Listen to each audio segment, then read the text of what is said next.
The next item on the agenda this evening is the mayor's report. There will be an executive session this evening to review the performance of a public employee per RCW 42.30.110 per N1 per NG. And the item is expected to last 15 minutes. There is no action that is anticipated to follow in open session. Hispanic Heritage Month. Earlier this month, I issued a proclamation that recognizes and celebrates the contributions of Americans whose ancestors came from Spain, Mexico, Central America, South America, and the Spanish-speaking nations of the Caribbean. Our Hispanic Latinx community in Issaquah makes up 9% of our local population. Hispanic Heritage Month pays tribute to Hispanic heritage through education, acknowledgement, and celebration within our community. This year's theme, Esperanza, Hope, invites us to celebrate Hispanic heritage and reflect on all of the contributions Hispanics have made in the past and will continue to make in the future. I want to provide a little update on the Capital Finance Community Task Force. The Capital Finance Community Task Force has met twice, discussing topics related to public outreach, lessons learned from previous levy and bond measures, and new revenue options that would help fund the more than $78 million of unfunded infrastructure projects in the city's capital improvement plan. For this task force, I have pulled together council members, city commissioners, and board members, and other members of the public, and I have asked them to provide me with recommendations on how we should prioritize amongst our infrastructure needs and how we should consider funding those priorities. Even after only 2 meetings, I have to say I am really impressed with this group and very, very grateful for their time. The city is addressing the abandoned shopping carts that are collecting around the transit center. Code compliance and economic development staff have contacted the stores to retrieve the carts, and the police chief and I will meet with the store and direct representatives from Target next week to discuss the cart retrieval issue, but also to discuss how to prevent this from occurring in the future. The city does not have an ordinance addressing shopping carts, and we are hopeful that partnerships with Target and other stores will result in a solution. There's an update on our Resource Conservation Office grant agreement. AB 7939, as part of tonight's consent agenda, is a grant agreement with the State Recreation and Conservation Office for funds that support the acquisition of the 33-acre Harvey Manning Park expansion, also known as the Bergsma property.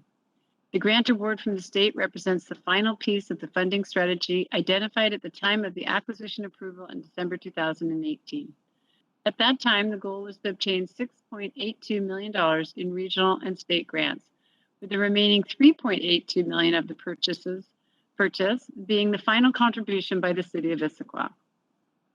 With the $2.6 million identified in the RCO grant agreement tonight, the actual total in regional and state grants awarded for this key land acquisition at Issaquah's gateway to Cougar Mountain was $7.98 million, and that brings the actual final contribution of the city of Issaquah for these 33 acres to $2.69 million, a reduced amount of $1.15 million. So congratulations to City Council, the community, and staff for all taking the lead on this regional effort.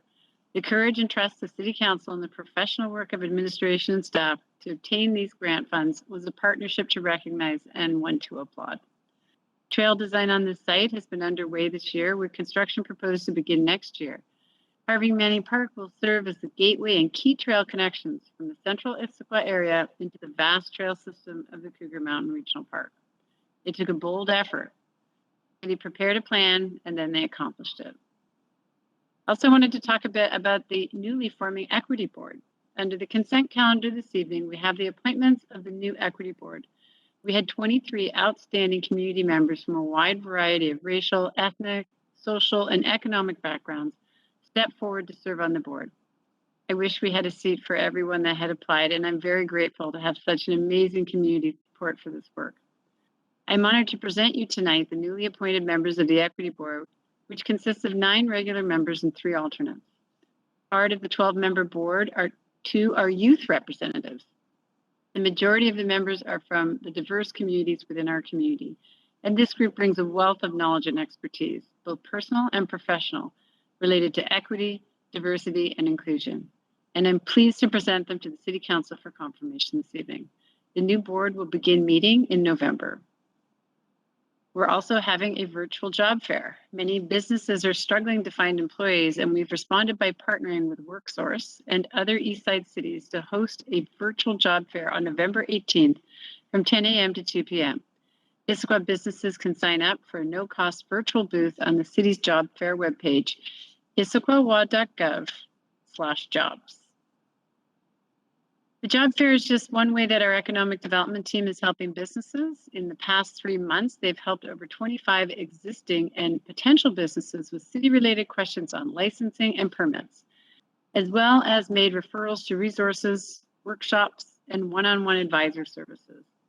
They've provided data on property and tax trends on the recently updated dashboard. And whether you are an aspiring entrepreneur, or long-established business in our community, they're here to help you. So subscribe to the Business e-News to keep current on business resources, and you can contact them at ed@issaquahwa.gov. That concludes the mayor's report.